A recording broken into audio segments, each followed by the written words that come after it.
Hey y'all, it's Cindy Cobb with Around the Town in the South, and I'm in Jackson, Mississippi. I'm here at the fairgrounds. They're having a humongous weekend this weekend. Y'all get out. I'm sitting here with Frank Foster. He's a country music star. If you haven't heard him, go YouTube him. He's got some amazing songs. I'm lucky enough and fortunate enough to be sharing his story with y'all, and I'm excited that you're here. Thank you for joining me. Thank you, Cindy, for coming. We welcome you. Well, we love showcasing our southern musicians, and you're definitely one being from Louisiana. Yes, ma'am, that's what we are. We're southern to the bone, ain't no doubt about that. That is awesome. Tell us a little bit about yourself. Well, just a regular dude that wrote a few songs is what I tell everybody. Grew up in North Louisiana, very, very, very small town, not even a town, out in the country, 20 miles from any town. Oh, wow. Had a lot of different dreams growing up and did a lot of different things before I picked up the guitar, but when I finally did, I was out in the Gulf of Mexico working on a drilling rig and started playing some songs for some guys out there, and they really inspired me to take a shot at it. And that's what I did. I took the leap of faith, and 10 years later, we're still doing it. So those guys were right. They were right. I'll tell you, that drill will really make that, being out there on that water drilling will make you think about life on it. It will. I tell people all the time, if you need a fire lit under a dream, go out there and roughneck for about 2 or 3 years. So you've been singing for about 10 years now, and I know that, tell us a little bit about, you went with your own label. I did. Tell us a little bit about that. It was just, you know, you get to town and you just like anybody else. And when I say town, I mean Nashville. My wife and I, we moved to Nashville in 2009. You get to Nashville and you don't know what to do. You walk into a town and you're lost when you get there. I had all these songs. I knew they were good songs. I played them for too many people around campfires and on drilling rigs. I knew they were good. But I was just, it was never my personality, I guess, to go knock on every door in Nashville and say, hey, look at me. So I went and done songwriters nights and things like that, trying to get discovered, I guess you would say back then. And then I was just like, you know what, there's got to be a different way. I was making decent money offshore. My wife at that time was a full-time RN. She was doing okay money-wise. Oh, wow. So we decided, you know what, instead of us sitting in town waiting on somebody to find us, why don't we just go make an album and we'll go bring it to the people? Yeah. So that's what we did. So we done that a couple of times, and then we was just like, it was just a formality, like we're putting out our own albums, we should form our own record label. So once I got that far into it, I knew I would never sign with a label. And you sacrifice fame, but that's okay. I didn't get into this business to be famous. I got into this business to put out the type of music that I like and the type of music that I know that people want to hear. Right. And there's a lane created for that, because country music has went so many different ways that there's a lane for me. And so we've gotten that lane and tried to hog that lane up, as I like to say. So having our own label is a good thing. I enjoy that aspect of it. Well, you have more control over it. We do. We have more control. I was able to, just small victories. You know, our third or fourth album, I think it was our fourth album. You know, woke up one morning talking to my wife, and I was like, you know what? We've got our own label. I want to just, not that it matters to anybody else but me, but I want to walk in Walmart and I want to walk in Best Buy and see my CD on the shelf. Oh, awesome, yeah. We can figure this out. So you know what? Her and I hustled and got on the phone and we figured out how to do that. And amazingly enough, where we're sitting, there's right here in Jackson, Mississippi, Malaco. Absolutely. Got in touch with Tommy Couch Jr. over there, who's become a friend of mine.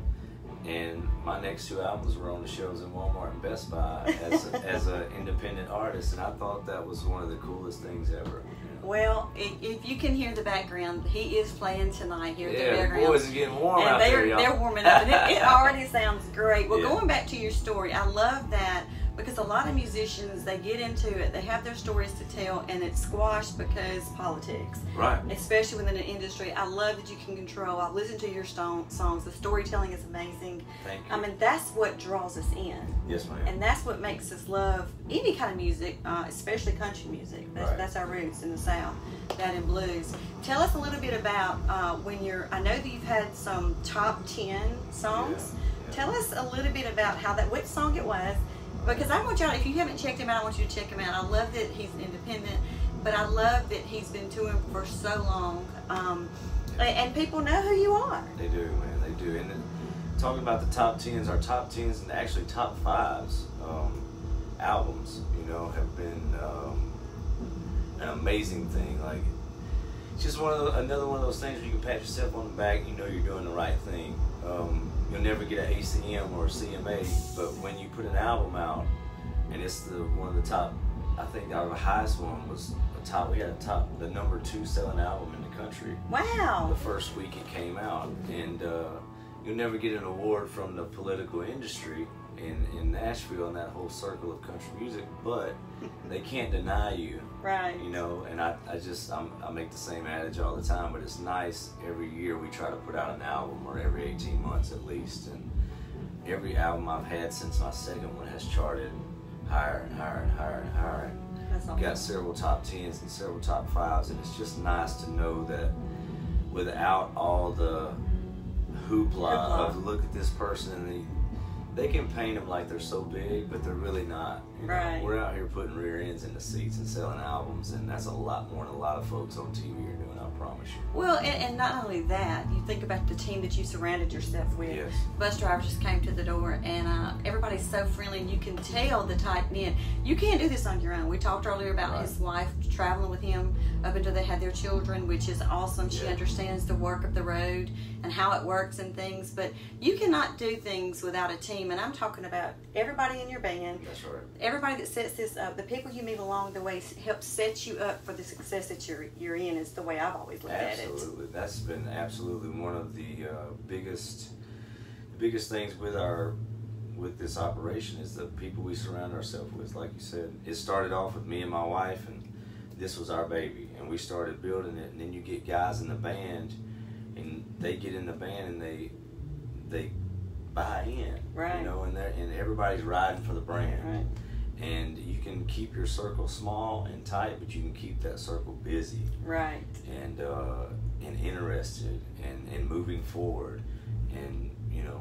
And that makes a difference because you are actually making a living, changing the lives of the ones around you and the ones that hear your music. Yeah. But you're making a living doing what you love. That's right. And that's what matters. That's right. And like you said earlier, we're bringing it unfiltered and uninfluenced by any outside entity. It's us. I write the songs, I bring them to the band, and they tell me, hey, that's cool. Hey, no, go back and redo that one. We don't like it. And they got the power to tell me that, and that's okay. But I love putting the music out, and good, bad, or indifferent. It was my decision to put it out, and my fans will either tell me, hey, that was great or not. You know? Well, I know that they love it. If you go on YouTube, you can check it out. But you can also go on iTunes, and you can buy his albums. He's got several albums. You can actually listen to it. I love that. Let's talk a little bit about touring. I know we're touring. I know this is a totally different year. You've got a lot on the books now after sitting for the last year. We talked about the pandemic a few minutes ago. I know that's been a big impact on your family unit as far as your whole band, your family, not being able to travel. COVID kind of put us down for just a little bit. Tell us what it's like to be able to book these shows and get out and be one-on-one, face-to-face with people. It's amazing. Like we were talking about before we came on, just being in Hitchcock, Texas last night. Yes. We played a festival over there, and you show up and it's outside and it's beautiful scenery, and people show up in droves, and it's just people are ready to be out again. And to open up my calendar, my touring calendar, and see it filling up all the way through the fall is an amazing feeling.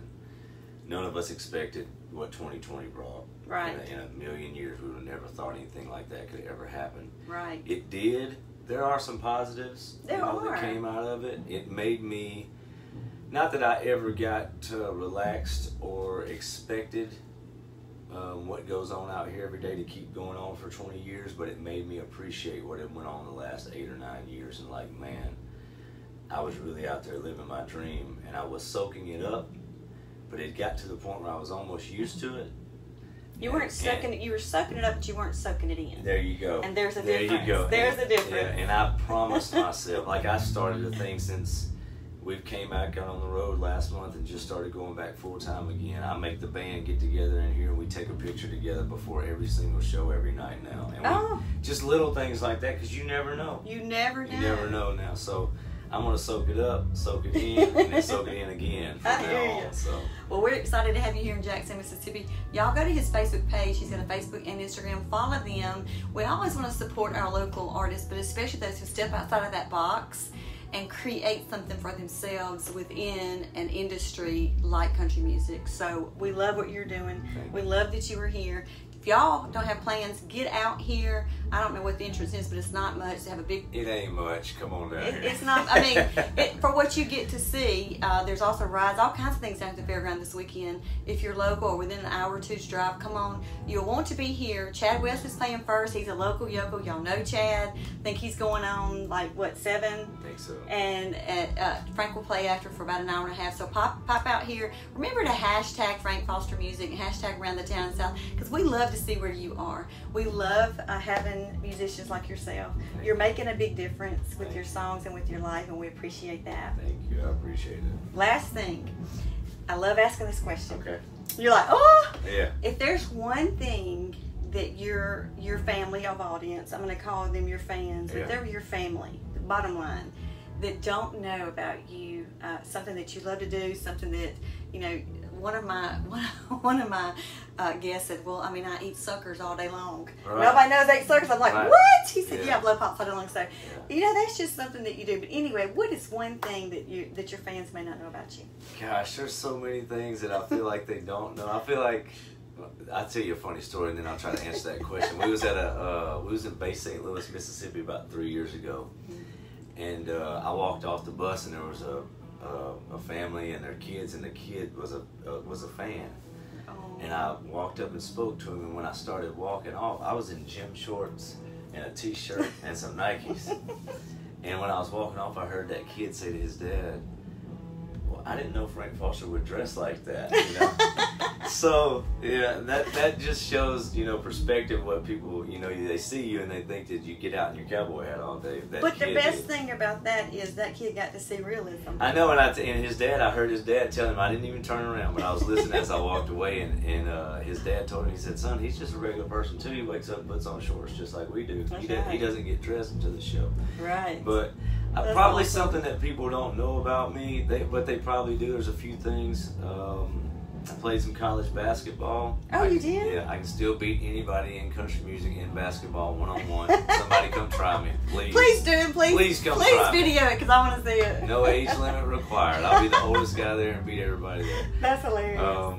I eat about, when I say a gallon, I mean a gallon. It's the most unhealthy thing in my life, probably. But I've got a popcorn machine upstairs at my house. That was my splurge when I got a little success. It's like I'm buying a popcorn machine. So I wanted to smell it like it smelled when I walked in my high school gym on a Friday night game. So I eat about a bucket of popcorn about that deep at least 3 times a week. And it's terrible. Sometimes I'll skip supper just so I can eat my popcorn at night. That's awesome. Popcorn buff, and I put on gym shorts from time to time, folks. That's all I can give you. Well, the thing about the popcorn is it draws you back to your youth. It does. And it helps you stay youth. And I'm sure your kids, I mean, you have a 4-year-old. Yes. I bet he loves that popcorn. Oh, man, he loves making it, that's for sure. What's your favorite song? My Do you favorite have one? song of mine or just ever? No, yours. Oh, my gosh. I tell people like this all the time. Your song, I write them all. Mm-hmm. So I think I've written 81 songs now. Oh, wow. Yeah, and they're all out in the world, and they're all like your kids. You love them all. They're your babies. You love them all, but you're always patting the one on the back that's doing good at the moment. So I don't know. It would be something more obscure that people wouldn't think. I wrote something on my 5th or 6th album, I think. It's called Pete and John. It's about my father and his brother. They just, you know, they've grown up together. They're a year apart, and they're just country and dirt floor poor, and they grew up and they both went to the military, and they both come home and worked on drilling rigs, and they both hunted and fished, and just heroes. It's a beautiful song. So Pete and John, Romance in the South is probably up there for me. Something else I wrote that touches on my mom and dad's love story, and just, oh my gosh, it's just, so those two right there, probably, whether they're my favorites or not, the most important to me, because I've seen the way it affected the people that I wrote them about. This means so much to you. I'm going to tell something about 2 old tough boys, Pete and John, and I'll let y'all go.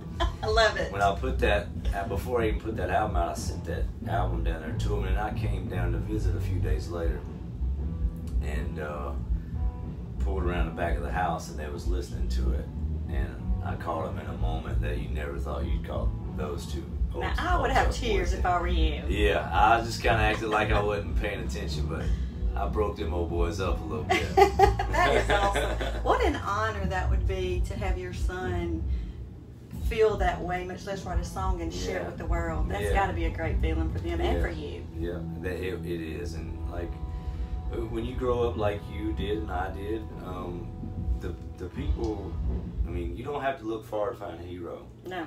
I mean, the guys, my uncles and aunts and mamas and daddies and grandfathers and grandmas, I mean, your heroes are right there in front of you. That's right. You know, and you pay homage to those folks. We wouldn't be here without them. So that's exactly right. Well, I have really enjoyed learning about you. Thank you, Cindy. I cannot wait to see where you go and watch your kids grow up. I told him, I said, I stalked all your pages. I didn't find out a lot of information because y'all know I like to hear things that are, you know, that I haven't heard before, especially when I'm doing interviews. But I really love your family unity. I love your story. I love that you post and you share that with us. It's like we're a part of your family. I'm sure your fans feel that way too, which I'm a fan. So, last question. Okay. What, looking forward, you know, we cannot predict the future. We learned that in 2020. Yeah.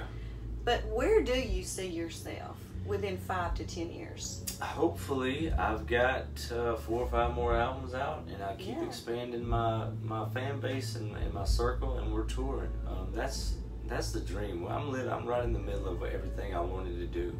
I'm putting out music that people want to hear. When we put tickets on sale, people buy them, and that's whether we're down here or we're in Ohio. It doesn't matter. So I just want to continue to keep doing the things I'm doing, keep progressing as a songwriter without getting out of my box. Yes. You know? Yes. And try to become a better performer. That's something that I hang my hat on, is performance. A lot more, in my opinion, goes into performing than just standing there singing. Oh, absolutely. And I try to make it look like a wrestling match. So speaking of that, get out here and watch them tonight. Y'all, thank y'all for joining us. Like I said, go follow Frank Foster Music on Facebook and Instagram. You're going to be surprised with some of the songs that you hear and some of the albums, how many albums he's put out, especially as an independent. So thank y'all for joining us, and we'll see you around the town.